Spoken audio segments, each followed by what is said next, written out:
Hello दोस्तों, कैसे हो? आपका स्वागत है त्रिपाण स्टडी सेंटर में। आज जो हम करने जा रहे हैं बीए फाइनल ईयर के जो है सेमेस्टर फिफ्थ। देखिए, ये सेमेस्टर फिफ्थ का जो है competitive political amp system UK and USA. हमारा यूके जो था सिलेबस ख़त्म हुआ, अब हमारा जो है यूएसए पे हम आए हैं। यानी ये फिफ्थ सेमेस्टर का है, बीए फाइनल ईयर के बच्चे के जिनके इन्होंने पॉलिटिकल साइंस लिया है।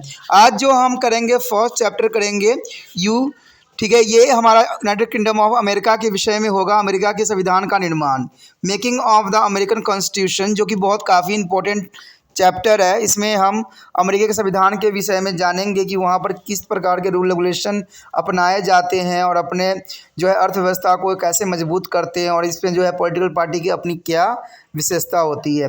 लेकिन ये सब करेंगे तब करेंगे जब हम चैप्टर स्टार्ट करेंगे। लेकिन चैप्टर स्टार्ट करने से पहले एक बात जो मैं हमेशा कहता हूँ, जिसको आपको सोचना भी चाहिए, विचार भी करना चाहिए और अमल भी करना चाहिए, वो ये कि जब भी वीडियो देखिए पूरा देखिए, क्योंकि अधूरा जानकारी सदैव खतरनाक होता है। साथ में एक इंपॉर्टेंट बात ये भी रहता है, अगर आप पहली बार वीडियो देख रहे हो तो लाइक शेयर सब्सक्राइब करना मत भूलना। क्योंकि दोस्तों लाइक कीजिएगा तो बनाने वाले का मनोबल बढ़ता है, सब्सक्राइब कीजिएगा तो इससे ये होता है कि जब भी मैं कोई वीडियो डालूंगा उसका नोटिफिकेशन आपको समय रहते मिल जाएगा। और देखिए, शेयर का मतलब ये होता है कि आपके थ्रू ना जाने किन बच्चों को हेल्प मिल जाए, ये आप भी नहीं जानोगे। इसलिए जो है आप शेयर जरूर करो, ठीक है। व्हाट्सएप स्टेटस पे भी लगाओ। दोस्तों एनएसएस सेंटर जो है कई मानने में बहुत से बच्चों के लिए हेल्पफुल है, चाहे वो 8th क्लास हो, 9th 10th 11th 12th हो, चाहे वो एनआईएस बोर्ड के बच्चे हों, ठीक है, चाहे बीए एमए के बच्चे हो, सभी क्लासों के लिए कुछ ना कुछ जो है त्रिपाण सेंटर में उपलब्ध है। तो इसलिए आपके लिए ज़रूरी है कि आप सब्सक्राइब करके इसको चैनल को जो है सेव कर लो, नहीं तो बाद में अगर रिसर्च करोगे तो शायद आपको ये चैनल प्राप्त ना हो। तो इसलिए सोचना नहीं, विचार नहीं करना है, सब्सक्राइब करके जो है अपने पास सेव करना है। दोस्तों ये तो बात था आपके लिए, लेकिन अब देखते हैं हमारा आज टॉपिक क्या है। आज जो हम करने जा रहे हैं कार्यपालिका, यानी जो है ये बीए फाइनल ईयर के फिफ्थ सेमेस्टर के बच्चों के लिए है पॉलिटिकल साइंस का। इसमें जो है the executive power, president and the vice president, यानी कार्यपालिका, राष्ट्रपति एवं उपराष्ट्रपति के विषय में हम चर्चा करेंगे।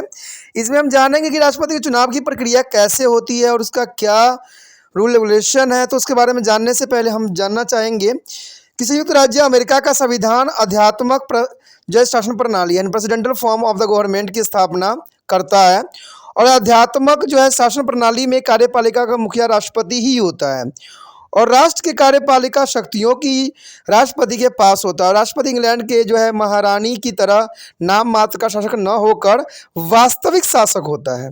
यानी राष्ट्रपति देखा जाए तो अमेरिका में वास्तविक शासक होता है, लेकिन इंग्लैंड में महारानी जो होती है सिर्फ नाम मात्र का होता है। चाहे इंडिया में राष्ट्रपति जो होते हैं सिर्फ नाम मात्र के ही होते हैं, लेकिन अगर अमेरिका की बात करें तो यहाँ पर नाम मात्र की नहीं है, वास्तविक सारी शक्तियाँ जो होता है राष्ट्रपति के पास होता है। राष्ट्रपति का पद विश्व का सबसे शक्तिशाली का प्रतिष्ठित पद है। इसमें जो है आग ने बात साफ शब्दों में कहा था कि अमेरिकन राष्ट्रपति दुनिया का सबसे बड़ा शासक होता है।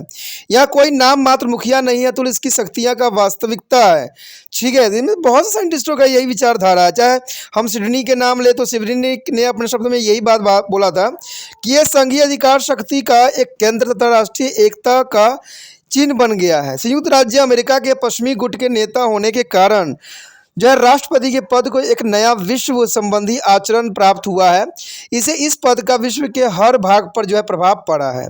तो ये सब बातें इंपॉर्टेंट थी। अगर हम बात करें अमेरिका के राष्ट्रपति के चुनाव विधि का, तो आपको ये बात जानना अत्यंत महत्वपूर्ण है कि अमेरिका में कार्यपालिका का मुखिया राष्ट्रपति होता है। यानी कार्यपालिका एग्जीक्यूटिव पावर की जितनी भी कार्यप्रणाली होती है वो सारे के सारे राष्ट्रपति के पास निहित होती है, और राष्ट्रपति को सभी कार्यपालिका की शक्तियां सौंपी गई है। वह देश के वास्तविक शासक कहलाता है। मंत्रिमंडल को बनाने में राष्ट्रपति पूर्ण रूप से स्वतंत्र है। वो किसी से विचार विमर्श के बिना भी अपना मंत्रिमंडल की जो है संरचना तैयार कर सकता है। जैसे भारत में जो है प्रधानमंत्री अपने मंत्रिमंडल की संरचना तैयार करता है, वो ऐसे ही राष्ट्रपति जो है अमेरिका में अपनी मंत्रिमंडल की जो है स्वतंत्र रूप से गठन करता है। मंत्रिमंडल की सलाह को मानना या न मानना राष्ट्रपति पर निर्भर करता है, और राष्ट्रपति 4 वर्ष के लिए चुना जाता है। यानी देखा जाए तो भारत में 5 वर्ष के लिए होता है, लेकिन यही अमेरिका में देखा जाए तो 4 वर्ष के लिए राष्ट्रपति का जो है नामांकित की जाती है। अगर बात करें राष्ट्रपति के पद के लिए योग्यता, देखिए सबसे बात इनमें यहाँ पर यही आता है कि अमेरिकी राष्ट्रपति के लिए क्या योग्यता होनी चाहिए। तो कहते हैं संविधान का अनुच्छेद 2 और 1 के अगर अंतर्गत राष्ट्रपति के पद के लिए कुछ योग्यताएं निश्चित की गई है, जो यहाँ पर आपको दिखेगा कि वह संयुक्त राज्य अमेरिका का जन्मजात नागरिक हो, यानी नेचुरल बॉर्न ऑफ सिटीजन होना चाहिए। सबसे इम्पोर्टेंट बात कि वह संयुक्त राज्य अमेरिका का जन्मजात नागरिक होना चाहिए, नेचुरल बॉर्न सिटीजन होना चाहिए। सबसे इम्पोर्टेंट यहाँ योग्यता में आती है। दूसरी बात आता है उसकी आयु कम से कम जो है 35 वर्ष हो चुका हो, यानी आयु की जो अगर बात करें तो 35 वर्ष पूरे होना जरूरी है। वह कम से कम 14 वर्ष तक संयुक्त राज्य अमेरिका का निवासी हो, कम से कम 14 वर्ष तक निवासी होना अनिवार्य माना गया है। उसमें वह सभी योग्यताएं भी होनी चाहिए जो एक मतदाता के लिए आवश्यक होती है, यानी मतदाता की जितनी भी योग्यता है वो राष्ट्रपति के पास होना अत्यंत महत्वपूर्ण माना गया है। यदि बात यहाँ पर करें उपराष्ट्रपति के लिए भी योग्यता निश्चित की गई है, क्योंकि संविधान के अनुसार राष्ट्रपति के त्याग पत्र देने पर जाने या महाभियोग द्वारा हटाए जाने पर उपराष्ट्रपति ही जो है राष्ट्रपति का पद संभालता है। तो देखिए उपराष्ट्रपति का भी यहाँ पर प्रावधान किया गया है, जो कि बहुत इंपॉर्टेंट बात यहाँ आती है और आपके लिए जानना भी जरूरी है। कहते हैं राष्ट्रपति का वेतन तथा अन्य भत्ते किस प्रकार की होती है, यानी सैलरी एंड अलायंस क्या मिलती है। यहाँ अमेरिका के राष्ट्रपति का विश्व का जो है सबसे शक्तिशाली चुना हुआ अधिकार है, वहाँ इनकी वेतन भी सबसे अधिक ही होती है। इनका वेतन तथा भत्ते इसकी अवधि के आरंभ से ही निश्चित कर दिए जाते हैं और बाद में उन्हें कोई परिवर्तन नहीं किया जा सकता। तो ये इंपॉर्टेंट बात है। अगर हम पद अवधि की बात करें, टर्म ऑफ द ऑफिस, तो कहते हैं फिलाडेल्फिया सम्मेलन में जब राष्ट्रपति पद का काल का विशेष विचार विमर्श आरंभ हुआ तो इस संबंध में 3 राय दी गई थी। यानी आपको पता ही है कि इसका जो निर्माण हुआ संविधान का फिलाडेल्फिया सम्मेलन में ही हुआ था। राष्ट्रपति के भी सारे कार्य यहीं पे निश्चित किया गया था। इसमें हेडमिस्टर ने जीवन काल का सुझाव दिया। किसी ने यह सुझाव दिया कि वह जब चाहे अथवा ठीक कार्य करे तब तक अपने पद पर कायम रह सकता है, परंतु अधिकांश प्रतिनिधियों का यह विचार था कि इसकी निश्चित अवधि हो। एक समय तो लगभग यह निर्णय हो चुका था कि राष्ट्रपति 7 वर्ष के लिए चुना जाए, परंतु पुण्य चुनाव न लड़े। परंतु अंतिम रूप में उसकी अवधि 4 वर्ष कर दी गई और पुण्य चुनाव लड़ने पर कोई रोक नहीं लगाई गई। तो ये बाद में फैसला आई, लेकिन कहते हैं जॉर्ज वाशिंगटन जो अमेरिका के प्रथम राष्ट्रपति थे ने तीसरी बार चुनाव लड़ना अस्वीकार कर दिया और इस प्रकार लगातार 2 बार से अधिक राष्ट्रपति न बनने का परामर्श स्थापित हो गया। जेफरसन ने भी ऐसे ही किया, परंतु जो है फ्रैंकलिन डी रूजवेल्ट ने 4 बार राष्ट्रपति बनकर इस प्रथा को तोड़ दिया। और उस समय द्वितीय विश्व युद्ध चल रहा था, जिस कारण उस समय किसी नए व्यक्ति को राष्ट्रपति चुनना उचित नहीं समझा गया। परंतु युद्ध के पश्चात जनमत के इसका विरोध हुआ, यानी जनमत ने इसका विरोध कर दिया। इसके परिणाम स्वरूप 1947 में कांग्रेस ने इस संवैधानिक संशोधन का सुझाव दिया कि कोई भी व्यक्ति 2 बार से अधिक राष्ट्रपति न बन सकता है। यदि कोई व्यक्ति अवधि के मध्य किसी राष्ट्रपति की मृत्यु हो जाने पर या किसी कारण से पद त्याग देने पर राष्ट्रपति बने और 2 वर्ष से अधिक राष्ट्रपति रहे तो वह केवल 1 बार ही पुण्य चुनाव लड़ सकता है। और इसका अर्थ यह हुआ कि एक व्यक्ति अधिक से अधिक केवल पूरे 10 वर्ष राष्ट्रपति पद पर रह सकता है। कहते हैं 1951 ईस्वी में इस संशोधन को राज्य की आवश्यक स्वीकृति प्राप्त हो गई और संविधान में इसे 22वें संशोधन के रूप में सम्मिलित भी किया गया। यह निश्चित हो गया कि एक व्यक्ति अवधि के मध्य किसी राष्ट्रपति की मृत्यु हो जाने पर या किसी और कारण से पद त्याग देने पर राष्ट्रपति बने और 2 वर्ष से अधिक राष्ट्रपति रहे तो वह केवल 1 बार ही पुण्य चुनाव लड़ सकता है। इसका अर्थ हुआ कि एक व्यक्ति अधिक से अधिक 10 वर्ष राष्ट्रपति पद पर रह सकता है। राष्ट्रपति कैनेडो की हत्या होने पर जो है 23 नवंबर 1963 को उपराष्ट्रपति जॉनसन ने राष्ट्रपति पद का भार संभाला था और 22 जनवरी 1965 तब तक अवधि समाप्त हुई तो उन्होंने कुल 14 महीने राष्ट्रपति पद का काम किया, अर्थात 2 वर्ष से कम। इसलिए यदि वह चाहते हैं तो 2 बार राष्ट्रपति पद के लिए चुनाव लड़ सकते हैं। तो आपने यहाँ पर समझ लिया होगा कि पदावधि जो होती है टर्म ऑफ ऑफिस कैसी होती है कि मान लीजिए कोई अगर 2 साल से कम रहा है, लेकिन किस कंडीशन में, या तो मृत्यु हो गया हो या अभियोग द्वारा हटा दिया गया राष्ट्रपति। अगर मान लीजिए वो 24 महीने से अगर कहते हैं अगर 22 महीने या 23 महीने भी राष्ट्रपति पद पर रहा हो तो वो 2 बार चुनाव लड़ने के लिए अप्लीकेबल हो जाता है। अगर मान लीजिए उसने अगर 24 वर्ष से 25 वर्ष तक किया, यानी 24 वर्ष तक 2 साल तक कर लिया है कंप्लीट, तो सिर्फ एक बार ही चुनाव लड़ने के लिए बाध्य होगा। तो इसमें क्लियरिटी आ जाती है कि अगर बंदा अगर 2 साल से कम अगर हो जाता है, कम आ जाता है, तो उसका मतलब है कि 2 बार राष्ट्रपति पद के लिए वो अपना जो है चुनाव लड़ सकता है। यानी देखा जाए तो टोटल 4-4 वर्ष की होती है, तो यानी 10 जो है पूरा इसका 10 साल अवधि रखा गया है राष्ट्रपति पद के लिए मनोनीत होना। यानी 10 साल तक कोई भी व्यक्ति जो है अमेरिका के राष्ट्रपति पद पे रह सकता है। ये बहुत ही अच्छा प्रावधान बनाया गया है। आगे है उत्तराधिकारी। यदि बात करें हम उत्तराधिकारी की यानी सक्सेशन की, तो इसमें कोई दो राय नहीं है। राष्ट्रपति का कार्यकाल 4 वर्ष के लिए निश्चित किया गया है और इसके लिए निर्वाचन हर लीप वर्ष में ही होती है। यदि राष्ट्रपति पद किसी कारण मृत्यु, त्याग पत्र या पदच्युत या उत्तरदायित्व निभाने के अयोग्य के कारण खाली हो जाए तो नए राष्ट्रपति का जो है नया चुनाव उसी समय नहीं किया जाता है। वह निर्वाचन तो लिपि वर्ष में ही होगा जब तक राष्ट्रपति पद कोई और संभालेगा। यह संविधान द्वारा निश्चित कर दिया गया है कि उपराष्ट्रपति जो है उपराष्ट्रपति राष्ट्रपति का पद संभाल लेगा। इसी को उत्तराधिकारी कहते हैं। संविधान में यह स्पष्ट नहीं किया गया है कि क्या उपराष्ट्रपति राष्ट्रपति बन जाएगा या केवल जो है स्थापन राष्ट्रपति यानी एक्शन ऑफ प्रेसिडेंट के रूप में कार्य करेगा। कहते 1841 में जब उपराष्ट्रपति जॉन टायलर्स के सामने यह समस्या आई तो उन्होंने राष्ट्रपति पद की शपथ उठा ली और राष्ट्रपति की सारी शक्तियां ग्रहण कर ली। इसे एक प्रथा का निर्माण हो गया, तभी से इसकी जो है संवैधानिक रूप से स्वीकार कर लिया गया। किंतु यदि राष्ट्रपति बीमार या अन्य जो है अल्पकालिक अयोग्यता के कारण अलग हो जाता है तो जो है उपराष्ट्रपति केवल स्थानांतरण राष्ट्रपति के पद के रूप में ही कार्य करेगा, यानी सिर्फ उसका हाथ बढ़ाएगा और राष्ट्रपति पद ग्रहण नहीं करेगा। इस धारणा की पुष्टि जो है 20वें संशोधन की भाषा से ही होती है। संविधान में स्पष्ट नहीं किया गया है कि यदि राष्ट्रपति और उपराष्ट्रपति दोनों ही किसी कारण अपने पदों पर न रहे तो कौन सा जो है अधिकारी राष्ट्रपति पद संभालेगा। संयुक्त राज्य अमेरिका का कांग्रेस ने जो 1886 के कानून द्वारा उत्तराधिकारी की एक लड़ी तैयार कर ली थी।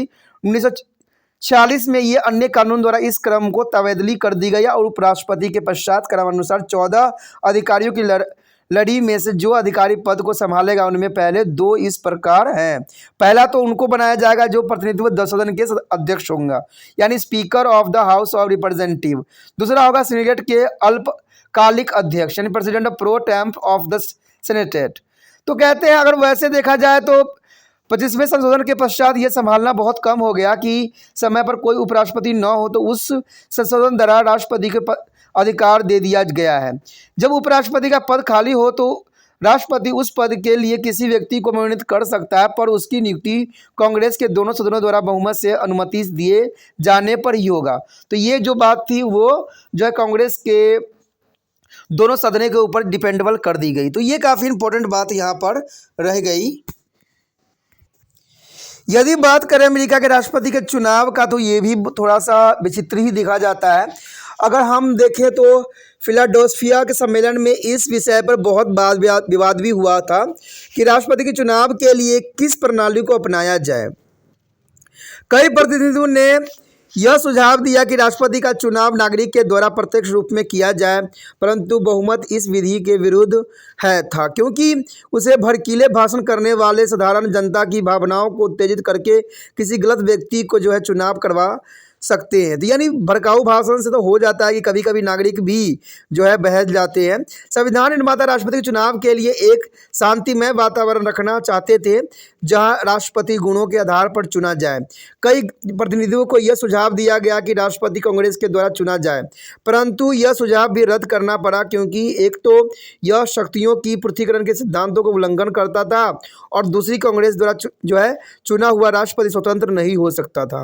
अंत में सम्मेलन में यह स्वीकार किया कि राष्ट्रपति का चुनाव अप्रत्यक्ष रूप से एक निर्वाचन मंडल द्वारा किया जाए। अब बात यहाँ पर आती है कि राष्ट्रपति चुनाव की विधि इस प्रकार है। कैसे है तो ये जानना आपके लिए बहुत जरूरी है। अब हमारे लिए जानना बहुत रोचक होगा कि राष्ट्रपति की चुनाव विधि किस प्रकार होती है। कहते हैं राष्ट्रपति का चुनाव एक चुनाव मंडल इलेक्टोरल कॉलेजेस के द्वारा होता है, जिसमें उस उतने ही सदस्य होते हैं जितने कि कांग्रेस के दोनों सदनों में। चुनाव मंडल के सदस्यों का जो है चुनाव लीफ वर्ष के नवंबर के पहले सोमवार के पश्चात मंगलवार को होता है। एक राज्य को उतनी प्रधान नागी चुनावकार चुनने का अधिकार है जितने उस समय राज्य में से सीनेट तथा प्रतिनिधि सदन के कुल सदस्य चुने जाते हैं। इस प्रकार यदि एक राज्य में 2 सीनेटर और 6 प्रतिनिधि सदस्य चुनता है तो उसे 8 प्रधान चुनावकार चुनने का अधिकार होगा। पहले ये सदस्य राज्य के विधान मंडलों के द्वारा चुने जाते थे, परंतु अब जनता की द्वारा जो है प्रत्यक्ष रूप से चुने जाने लग गए हैं। चुनाव मंडल के सदस्य जो है दिसंबर के दूसरे बुधवार को पश्चात पहले सोमवार को अपनी अपनी राजधानी में इकट्ठे होते हैं और राष्ट्रपति तथा उपराष्ट्रपति के चुनाव के लिए मत डालते हैं। निर्वाचकों को वोट डालते समय यह देखना पड़ता है कि वह ऐसे 2 व्यक्तियों के पक्ष में अपना वोट नहीं डाल सकते हैं जो एक ही राज्य के निवासी हो। वह वोटें फिर सीनेट के अध्यक्ष को भेज दी जाती है, जो दोनों सदनों के सदस्यों की उपस्थिति में इसकी गणना करता है। जो उम्मीदवार समस्त बहुमत ले जाए वह राष्ट्रपति चुन लिया जाता है। यदि चुनाव में कोई भी उम्मीदवार कुल जो है पेड़ वोटों की स्पष्ट बहुसंख्या प्राप्त करने में असमर्थ रहता है, फिर राष्ट्रपति का चुनाव प्रतिनिधि सदन के सदस्य करते हैं। तो ये भी बहुत काफ़ी इंपॉर्टेंट है। यदि बात यहाँ पर करें कि यहाँ जो होता है सारे चीज़ जो है प्रतिनिधियों के सदन के सदस्य व्यक्तिगत रूप से जो है मतदाता नहीं करते हैं, तो राज्य के आधार पर एक राज्य को एक वोट प्राप्त होती है। प्रतिनिधि सदन के सबसे अधिक मत प्राप्त करने वाले 3 उम्मीदवारों में से एक को राष्ट्रपति चुनता है। उपराष्ट्रपति के पद के लिए ऐसी दशा में अधिक वोट प्राप्त करने वाले 2 व्यक्तियों में से किसी एक व्यक्ति को सीनेट द्वारा उस राष्ट्रपति चुन लिया जाता है और सीनेट के प्रत्येक सदस्य को एक वोट डालने का अधिकार होता है। यदि प्रतिनिधि सदन भी किसी एक व्यक्ति को बहुमत से राष्ट्रपति न चुन सके तो 4 मार्च को पश्चात उपराष्ट्रपति जो है राष्ट्रपति के पद का अधिकारी बन जाता है। यह विधि है जिसके आधार पर अमेरिका के संविधान बनाने वाले राष्ट्रपति का चुनाव करना चाहते हैं। उन्होंने यह परोक्ष विधि इसलिए अपनाई कि राष्ट्रपति के चुनाव में भावनात्मक आवेशों आदि के तत्व न आए, परंतु लास्की के शब्दों में संविधान बनाने वाले विशेष रूप से राष्ट्रपति को चुनने के लिए अपनाए गए ढंग पर मान करते थे, किंतु उनकी आशाओं में और अधिक किसी के संबंध में ही उन्हें इतनी निराशा नहीं हुई। तो ये बात काफ़ी इंपॉर्टेंट था। कहते हैं the founder of the Constitutional were especially proud of the method they is adopted to the closing of president, and the none of their expectation has been to the morally discussed to the disappointed। तो ये बहुत काफ़ी important बात था। अब बात करते हैं हम चुनाव का वास्तविक रूप। तो इसमें चुनाव के वास्तविक रूप का यही बात आता है, the procedure of the election as the work. राष्ट्रपति चुनाव में संबंधी विधि जिसके हमने ऊपर वर्णन भी किया, जाना भी वास्तव में नहीं है। इसमें कोई महान परिवर्तन नहीं किए गए, परंतु इस विधि को जो है संबंधित कुछ ऐसे परंपराएं ने जन्म लिया है जिन्होंने इस विधि के सार को ही परिवर्तित कर दिया है। अब राष्ट्रपति का चुनाव अप्रत्यक्ष विधि से नहीं होता है, तो इसका चुनाव प्रत्यक्ष रूप से नागरिक करते हैं। यानी कहते हैं सब कुछ बदल दिया गया है। बात करें अगर हम सन जो है 1800 ईस्वी में जब राजनीतिक दलों का जन्म हो गया तो राष्ट्रपति की चुनाव विधि बिल्कुल ही बदल गई। राष्ट्रपति के चुनाव मंडल के सदस्य निसंदेह अब भी लोगों द्वारा चुने जाते थे और इस दल द्वारा खंड किए गए राष्ट्रपति के पद को उम्मीदवार को वोट डालने के लिए शपथबद्ध होते हैं। और इस प्रकार राष्ट्रपति के चुनावकार तो केवल मशीनी व्यक्ति होते हैं जिनका कोई कार्य नहीं होता है। नागरिक किसी भी प्रधान नागी चुनावकार को इससे वोट नहीं देते हैं कि वह उनकी प्रतिनिधित्व हो, अतुल उसे पार्टी लेवल को वोट डालते हैं जिस पार्टी ने उसे खड़ा किया है। इस प्रकार अब चुनाव अप्रत्यक्ष नहीं रहा, अतुल ये जो है प्रत्यक्ष बन गया है। इसमें जो प्रोफेसर लास्की ने साफ शब्दों में कहा था कि राष्ट्रपति के निर्वाचन की स्थिति केवल कठपुतलियों के समान हो गई है। उनका काम केवल यह रह गया है कि उनके दल ने राष्ट्रपति के पद के लिए जिस उम्मीदवार को खड़ा किया है उसका पक्ष अपना मत डाल दें।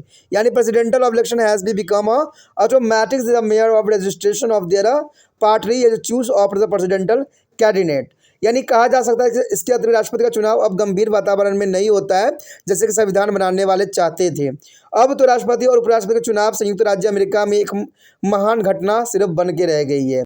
यदि बात करें राष्ट्रपति चुनाव की अवस्थाओं की, the stage of presidential election, American राष्ट्रपति को इस 5 भागों में बांट सकते हैं। उम्मीदवार का चुनाव, चुनाव प्रचार, राष्ट्रपति के चुनाव मंडल का चुनाव, वोटों की गणना और नए राष्ट्रपति पद का संभालना, ये सारी बातें इसके अंतर्गत आता है। इसमें सबसे पहली बात आती है कि उम्मीदवार का चुनाव यानी nomination of the party candidate. कहते हैं संयुक्त राज्य अमेरिका के 2 बड़े राजनीतिक दल हैं, रिपब्लिकन और जो है डेमोक्रेटिक। 2 तरह के पार्टी होते हैं दोस्तों, याद रखना ये बहुत जरूरी है। रिपब्लिकेशन एंड डेमोक्रेटिक अपने राष्ट्रीय सम्मेलन करके अपना जो उम्मीदवार निश्चित करते हैं और इससे जो है राष्ट्रीय सम्मेलन में हर राज्य में प्रतिनिधि आते हैं और उनका चुनाव राज्य के सम्मेलन अथवा जो है प्रधानगी प्राइमरिया प्रेसिडेंशियल प्राइमरीज करती है। ये प्रतिनिधि जितनी गणना 3000 से लेकर 4000 तक होती है और एक बड़े जो है सामियानों या हॉल में बैठते हैं जिसमें शोर मचा रहता है, झंडे झंडियों और बैंड बजाओं के स्वर से हर तरफ जो है रौनक लगी रहती है, कई बार तो हाथापाई भी हो जाती है। तो यह स्पष्ट है कि ऐसे वातावरण में उम्मीदवार का चुनाव शांत मन से नहीं हो सकता है। वास्तव में उम्मीदवारों का चुनाव बड़े हॉल से दूर दल के बड़े नेता कर रहे होते हैं। नामांकित उम्मीदवार के लिए यह आवश्यक है कि वह सम्मेलन का स्पष्ट बहुमत प्राप्त करे। यदि पहले मतदान में कोई उम्मीदवार स्पष्ट बहुमत प्राप्त नहीं करता तो फिर मतदान होगा और वह तब तक चलता रहेगा जब तक कोई उम्मीदवार स्पष्ट बहुमत प्राप्त नहीं कर लेता। अंत 1912 में डेमोक्रेटिक दल के अपने उम्मीदवार विल्सन को 5 दिनों के पश्चात जो है 46 मतदान पर चुनाव हुआ था। तो ये भी बहुत बड़ी विडंबना है और बहुत बड़ी समस्या यहाँ पर आज खड़ी हुई है। उसके पश्चात है चुनाव प्रचार, the elections is a campus कैसे लगाई जाती है। तो राजनीतिक पार्टी अपना अपना उम्मीदवार चुन लेते हैं, तो इसके पश्चात राष्ट्रपति का चुनाव जीतने के लिए प्रचार शुरू होता है। कहते हैं प्रत्येक पार्टी प्रचार युद्ध जीतने के लिए हर शहर में अपने जो है दफ्तर खोलती है। पार्टी के चुनाव कार्यक्रम को छाप कर जो है उम्मीदवारों की जो है जीवनियाँ बनाकर हर मतदाताओं को पहुँचाने का यत्न किया जाता है। पार्टी को जो है कार्यकर्ता घर घर जाकर मित्रों के द्वारा पार्टी देकर और रेडियो और टेलीविजनों के द्वारा अपने अपने उम्मीदवार का प्रचार करते हैं।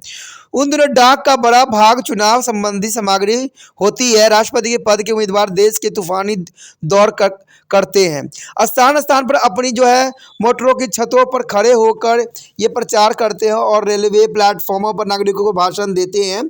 अब इस प्रचार के अंत में दोनों उम्मीदवार को टेलीविजन के सामने अपने अपने विचार प्रकट करने के लिए प्रस्तुत किया जाता है और दोनों उम्मीदवारों में एक खुली बहस भी होती है ताकि नागरिक उनकी योग्यता, व्यक्तित्व और विचारों के आधार पर निर्णय कर सके। तो ये सारी बातें इसके अंतर्गत आता है। उसके पश्चात यहाँ पर आता है चुनाव मंडल का चुनाव, यानी चुनाव मंडल का चुनाव कैसे होता है। सिलेक्शन ऑफ द इलेक्टर, राष्ट्रपति का चुनाव निर्णायक मंडल के द्वारा किया जाता है। जिसमें वर्ष राष्ट्रपति का चुनाव होता है उस वर्ष जो है नवंबर के पहले सोमवार के पश्चात मंगलवार को चुनाव मंडल के सदस्य का चुनाव किया जाता है। 1996 ईस्वी में चुनाव में निर्वाचन मंडल के सदस्यों की कुल संख्या 538 थी, यानी 538 थी और जो है 435 प्रतिनिधि सदन के बराबर और 10 सीनेट के बराबर तथा 3 सदस्य कोलंबिया के जिले से थे। 23वें संशोधन द्वारा जो है कोलंबिया के जिले के 3 निर्वाचक राष्ट्रपति के निर्वाचन मंडल में भेजने का अधिकार दिया गया था और इसे हर 18 वर्ष जो है नागरिक मत का अधिकार प्रयोग करता है, यानी 18 वर्ष का नागरिक जो है मत का अपना अधिकार प्रयोग कर सकता है। राज्य इन चुनावकारों का चुनाव व्यक्तिगत रूप से नहीं वो करते हैं, अतुल जो है सूची प्रणाली के आधार अनुसार एक समूह के रूप में करते हैं। वोट किसी उम्मीदवार को नहीं दिया जाता है, अतुल पार्टी को दी हुई सूची के समर्थन में डाला जाता है। सैद्धांतिक रूप से जो वोटर निर्वाचन मंडल के सदस्य का जो है चुनाव करते हैं, परंतु सत्य यह है कि सीधे राष्ट्रपति का चुनाव कर रहे होते हैं, क्योंकि यह पहले ही स्पष्ट होता है कि कौन सा जो है चुनावकार किस पार्टी के नामांकित उम्मीदवार के दल से संबंधित है और इस कारण ये चुनावकार एक जो है रिकॉर्डिंग मशीन बनकर रह गए हैं। इस प्रकार जब चुनावकारों का चुनाव हो जाता है तो उस समय ये स्पष्ट हो जाती है कि कौन सा उम्मीदवार राष्ट्रपति के पद के लिए और कौन सा जो है उपराष्ट्रपति पद के लिए चुना गया है। निसंदेह राष्ट्रपति का चुनाव इस चुनाव के 5 सप्ताह बाद में होता है। तो ये बहुत काफ़ी विचित्र है। यदि करें बात हम वोटों की गणना की तो वो भी थोड़ा सा ही उसी प्रकार है। राष्ट्रपति के चुनाव मंडल के मतदान के पूर्व ही यह स्पष्ट हो जाता है कि राष्ट्रपति कौन बनेगा, परंतु संवैधानिक विधि के पुण्य करने के लिए चुनाव मंडल के सदस्य दिसंबर के दूसरे बुधवार को अपने अपने राज्य की राजधानी में बैठकर वोट डालते हैं। वो वोटें संयुक्त राज्य अमेरिका की राजधानी को दी जाती है। वहाँ सीनेट का अध्यक्ष सीनेट के सदस्य का प्रतिनिधित्व सदन के सदस्यों की उपस्थिति में गिनते हैं। राष्ट्रपति के चुने जाने के लिए आवश्यक है कि कोई उम्मीदवार स्पष्ट बहुमत प्राप्त करे। यदि ऐसा होता है तो उम्मीदवार में से 3 ऐसे उम्मीदवार जिन्हें अधिक मत मिले होते हैं प्रतिनिधित्व सदन राष्ट्रपति चुनता है। राष्ट्रपति का चुनाव करते समय प्रतिनिधि सदन में 2/3 राज्य के प्रतिनिधियों का होना आवश्यक है, अर्थात 50 राज्यों में से कम 33 राज्य के प्रतिनिधि सदन में अवश्य उपस्थित होने चाहिए। जब प्रतिनिधि सदन चुनाव करता है तब प्रत्येक सदस्य का एक वोट न डालकर एक राज्य एक वोट डालता है। जीतने के लिए 26 राज्यों का मत मिलना अनिवार्य है। यदि विधि 3 बार अपनाई गई है, उदाहरण के लिए अगर 1824 में प्रतिनिधि सदन के राष्ट्रपति का चुनाव करना पड़ा, प्रतिनिधि सदन के जन क्वाल्टर एडम्स को राष्ट्रपति चुना। यदि राष्ट्रपति के चुनावकार उपराष्ट्रपति के पद जितने सबसे अधिक वोट लिए किसी को स्पष्ट बहुमत नहीं देते हैं, तब वो सबसे अधिक वोट प्राप्त करने वाले 2 उम्मीदवारों में से एक से सीनेट के सदस्य उपराष्ट्रपति चुनेंगे। प्रत्येक सदस्य की एक वोट होगी। यदि इसी विधि से केवल एक बार 1837 में उपराष्ट्रपति का चुनाव हुआ था, इसी बेस पे तो कहते हैं 1976 ईस्वी में डेमोक्रेटिक्स पार्टी के उम्मीदवार जिम्मी कार्टर ने रिपब्लिकन पार्टी के उम्मीदवार फ्रेड को हराया और कार्टर ने 23 तथा फ्रेड को 27 राज्य का समर्थन प्राप्त हुआ। कार्टर को न्यूयॉर्क, टेक्सास तथा ओहायो जैसे बड़े बड़े राज्य का समर्थन प्राप्त हुआ। कार्टर को निर्वाचक मंडल के कुल 539 मतों में से 297 मत मिले, जबकि फ्रेड को 241 मत ही तरफ प्राप्त हुआ। और 1980 में चुनाव में रिपब्लिकन पार्टी के उम्मीदवार Ronald Reagan Democratic Party Jimmy Carter को बुरी तरह से हराया। पद पर रहते हुए हराने वाले कार्टर डेमोक्रेटिक पार्टी के पहले उम्मीदवार थे। रीगन को निर्वाचन मंडल में 538 मतों में से 489 मत मिले, जबकि जिम्मी कार्टर को केवल 49 मत ही प्राप्त हुआ। अब कहते हैं 1984 की बात करें तो चुनाव में राष्ट्रपति रीगन ने डेमोक्रेटिक पार्टी के उम्मीदवार वॉल्टर एफ मैंडल्स को हराया और राष्ट्रपति रीगन के निर्वाचन मंडल के 538 मतों में से 525 मत मिले, जबकि डेमोक्रेटिक पार्टी के सदस्य को था बहुत ही कम मिला, यानी उम्मीदवार को मंडल को केवल 13 ही मत मिले। तो इस प्रकार हुआ ये चुनाव हुआ, जो कि काफ़ी इम्पोर्टेंट था। यदि बात करें यहाँ पर नए राष्ट्रपति का पद संभालना, यानी इनॉग्रेशन ऑफ द प्रेसिडेंट, तो नए चुने हुए राष्ट्रपति को पद संभालने का रस्म 20 जनवरी को बाद दोपहर को होता है।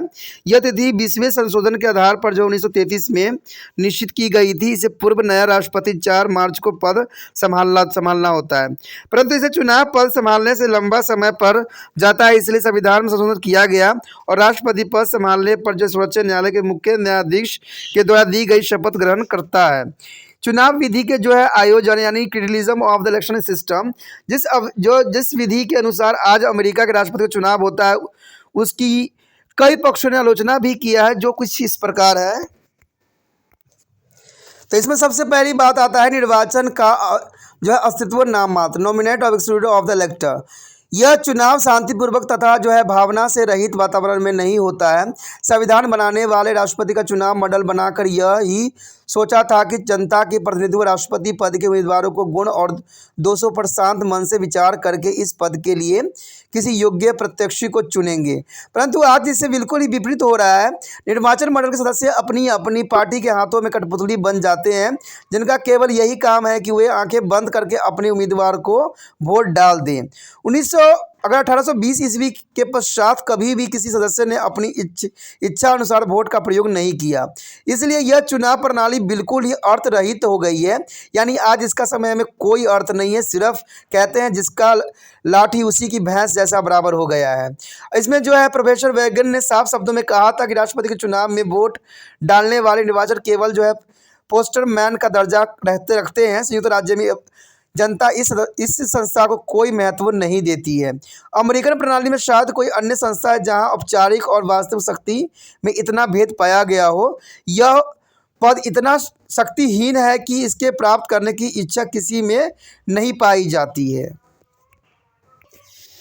यदि बात करें इसकी दूसरी पॉइंट की, तो अल्पसंख्यक पद राष्ट्रपति यानी मिनिस्ट्रीज ऑफ प्रेसिडेंट निर्वाचन मंडल में होने वाला यह दोष है कि इससे कई बार अमेरिकन मतदाताओं का जो है किसी उम्मीदवार के पक्ष में बहुमत न होने पर भी वह प्रधान बन जाता है। यह संभव है कि किसी पार्टी के उम्मीदवार का राज्य में थोड़े थोड़े बहुमत से विजय प्राप्त हो जाए और कुछ राज्यों में उसे भारी बहुमत से हार हो। तब यह संभव है कि उसकी नागरिकता के मतों के बहुमत समर्थन प्राप्त न हो, परंतु वह निर्वाचन मंडल में बहुमत ले जाएगा। उदाहरण के लिए रिपब्लिकन पार्टी के उम्मीदवार को राज्य में जो है कम से 1,61,00,000 मत मिले थे, जबकि अगर निर्वाचन मंडल के केवल जो है 25 जगह उम्मीदवारों को जो है 16 लाख मत मिले थे। इसका यह अर्थ होगा कि पहले राज्य के रिपब्लिकन पार्टी सदस्यों को डेमोक्रेटिक पार्टी के उम्मीदवार से बहुत अधिक मत मिले, परंतु निर्वाचन मंडल ने कि केवल 20 मत ही मिलते हैं। यदि चुनाव इसी ढंग से चलता रहा तो इसका अर्थ यह होगा कि रिपब्लिकन पार्टी के उम्मीदवार को जनता को अधिक मत मिलने के बावजूद भी निर्वाचन मंडल कम मत मिलेगा और यह चुनाव हार जाएगा। तो ये बहुत ही विचित्र बात यहाँ पर जो है दर्शाई जा गई है, जो कि कहते हैं आज जो है अमेरिका का जो है बिल्कुल ही राष्ट्रपति चुनाव में जो है साफ जो बहुमत नहीं मिलती है, सिर्फ वहाँ पर जो है पार्टियों की अपनी कठपुतली की तरह नचा रहे हैं। यदि बात तीसरी पॉइंट की करें तो चुनाव में लोगों की कम रुचि। आजकल जो है इस चुनाव में लोगों की कम रुचि देखने को मिला है। अमेरिकन में राष्ट्रपति चुनाव में लोग अधिक रुचि नहीं रखते हैं। अनेकों मतदाता वोट डालने जाते ही नहीं हैं। ठीक है, कहते हैं 1980 में राष्ट्रपति के चुनाव में सिर्फ 52.3 मतदाताओं ने चुनाव में भाग लिया था। सामान्यतः 60% से भी कुछ ही मतदाता वोट डालते हैं। इसका अभिप्राय यह हुआ कि जो राष्ट्रपति चुना जाता है उसे कुल मतदाताओं का स्पष्ट बहुमत प्राप्त नहीं होता है। तो ये बहुत बड़ी विडंबना है कि अब लोग भी इससे दूर अब भाग रहे हैं। यदि बात करें खर्चीली विधि का, एक्सक्लूसिव ऑफ मेथड, तो ये बात कोई बुराई नहीं है कि अमेरिका के राष्ट्रपति का चुनाव विश्व में सबसे खर्चीला है। समस्त देश राष्ट्रपति के चुनाव में चुनाव क्षेत्र होता है। उम्मीदवार प्रत्येक मतदाता तक पहुंचाने का प्रयत्न भी किया जाता है। चुनाव में करोड़ों डॉलर खर्च होते हैं, इसलिए राष्ट्रपति का चुनाव अमीरों का खेल बनकर रह गया है। यानी गरीब व्यक्ति वहाँ के जो है कोई भी इसमें पार्टिसिपेट नहीं कर सकते हैं। आज जो है अमीरों का ये सब खेल बन गया है। छोटे राज्यों की उपेक्षा की जाती है इसमें। Ignorance of the small state. अमेरिकी राष्ट्रपति के चुनाव में पद्धति को इसलिए भी दोषपूर्ण कहा जाता है क्योंकि इसमें छोटे राज्य का अपेक्षा की जाती है। उदाहरणतः अमेरिका के कुल 50 राज्यों में से केवल 12 राज्य में से ही निर्वाचन मंडल के जो है 538 सदस्यों में से जो है 279 सदस्य चुने जाते हैं। तो ये भी एक बहुत बड़ी विडंबना है। इसलिए प्रत्येक जो है राजनीतिक दल जो है केवल 12 बड़े राज्य में ही निर्वाचित मंडल रहते हैं, यानी 12 बड़े राज्यों का अधिकार महत्व होता है। इसके परिणाम स्वरूप छोटे राज्य उपेक्षित रह जाते हैं। तो ये भी बहुत विचित्र बात यहाँ पर आगे आया है कि छोटे राज्यों को यहाँ प्रायोरिटी नहीं देते हैं, सिर्फ 12 राज्य के सदस्यों को ही चुनाव में पार्टिसिपेट करते हैं। बात यहाँ करें राष्ट्रपति चुनाव में सुधार की, तो कहते हैं राष्ट्रपति चुनाव में सुधार करने के कई विचार दिए गए हैं पर कुछ हुआ नहीं है। सबसे पहले विचार यह दिया गया कि राष्ट्रपति का चुनाव सीधा मतदाताओं द्वारा किया जाए। यह प्रणाली साधारण भी है, प्रत्यक्ष भी है और लोकतंत्र के जो है नियमानुसार भी है, परंतु इस विचार का विरोध छोटे छोटे राज्यों द्वारा किया जाता है, क्योंकि यदि इस विचार को मान लिया जाए तो इसका अर्थ यह होगा कि छोटे राज्यों की महत्ता कम हो जाएगी और इस विरोधता के कारण उसकी व्यवहारिक रूप में नहीं लाया जा सकता। दूसरा सुझाव यह है कि निर्वाचन मंडल के सदस्य का चुनाव राज्य के आधार पर न होकर जिले के आधार पर होना चाहिए, परंतु इस सुझाव को भी व्यवहारिक रूप देने के कोई कठिनाई आती है, जिसके कारण यह सुझाव को भी लागू नहीं किया जा सकता। अंततः राष्ट्रपति चुनाव का जो है वर्तमान विधि से ही हुआ करेगा और इसके दोष भी इसके साथ ही चलेगा। अब बात आ जाती है कि राष्ट्रपति को पद को हटाने की विधि क्या है। तो कहते हैं अमेरिका का राष्ट्रपति निश्चित समय के लिए अर्थात 4 वर्ष के लिए जो है चुना जाता है, परंतु यदि राष्ट्रपति अपने पद का दुरुपयोग करता है देशद्रोही है, भ्रष्टाचारी आदि बड़े अपराध करता है, तब उसको जो है महाभियोग को द्वारा हटाया जा सकता है। महाभियोग का प्रस्ताव कांग्रेस के निचले सदन में पेश किया जाता है। यदि यह सदन 2/3 बहुमत के साथ प्रस्ताव पास कर दे तो सेनेट इस पर विचार करेगी और एक न्यायालय की तरह सुनवाई करेगी। राष्ट्रपति स्वयं या अपने प्रतिनिधि द्वारा अपनी ही सफाई पेश कर सकता है। यदि सेनेट में भी 2/3 बहुमत के साथ राष्ट्रपति को दोषी ठहरा दे तब राष्ट्रपति को पद से हटा दिया जाएगा। अभी तक केवल 2 राष्ट्रपति श्री एंड्रोस जॉनसन पर जो 1868 ईस्वी में, बिल क्लिंटन ने 1998 में पर महाभियोग चलाया गया था, परंतु दोनों बार आवश्यकता बहुमत न मिल पाने के कारण महाभियोग का प्रस्ताव पास न हो सका और यह विधि बहुत कठिन है और इसलिए कोई भी राष्ट्रपति इस विधि के अनुसार नहीं हटाया गया। यानी अभी तक ऐसा कोई भी बात नहीं आई जब इस राष्ट्रपति को हटाया जा सके। तो इसी के साथ हमारा जो है राष्ट्रपति की सारी जो जितना भी हमने बात समझा बहुत इंपॉर्टेंट था, ये आपके लिए भी इंपॉर्टेंट था। अगला टॉपिक जो होगा राष्ट्रपति की हम शक्तियों और स्थिति के विषय में चर्चा करेंगे कि राष्ट्रपति को कौन कौन से कार्यपालिका शक्तियाँ प्राप्त है और कैसे शक्तियों का वो उपयोग करता है। तो अगला वीडियो देखना मत भूलना, उसमें बहुत कुछ जानने को आपको मिलेगा। तो इसी के साथ आप त्रिपाठी सेंटर को लाइक शेयर सब्सक्राइब करते रहिए और दूसरे बच्चों से शेयर भी करते रहिए। देखिए दोस्तों, जितना दूसरे बच्चों के साथ शेयर कीजिएगा उतना आपके लिए फायदा रहेगा, क्योंकि त्रिपाठी सेंटर जितना आगे बढ़ेगा उतना ही आपके लिए भी प्रयत्नशील रहेगा।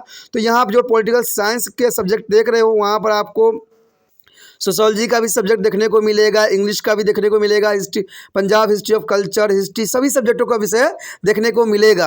लेकिन ये सब तब होगा जब आप त्रिपाठी सेंटर को आगे बढ़ाते हो और आगे जो है इसको बुलंदी तक पहुंचाने में हेल्प करते हो, क्योंकि आपको पता है त्रिपाठी सेंटर का एक ही उद्देश्य है कि हर एक बच्चे तक पहुँचना है जिनको इस वीडियो की ज़रूरत है और समझने की ज़रूरत है। तो इसके लिए आपको कुछ लंबा चौड़ा प्रोसेसिंग करने की आवश्यकता नहीं है, सिर्फ आपने क्या करना है, यूट्यूब से जो है लिंक को कॉपी करना है और व्हाट्सएप स्टेटस पे लगा देना है।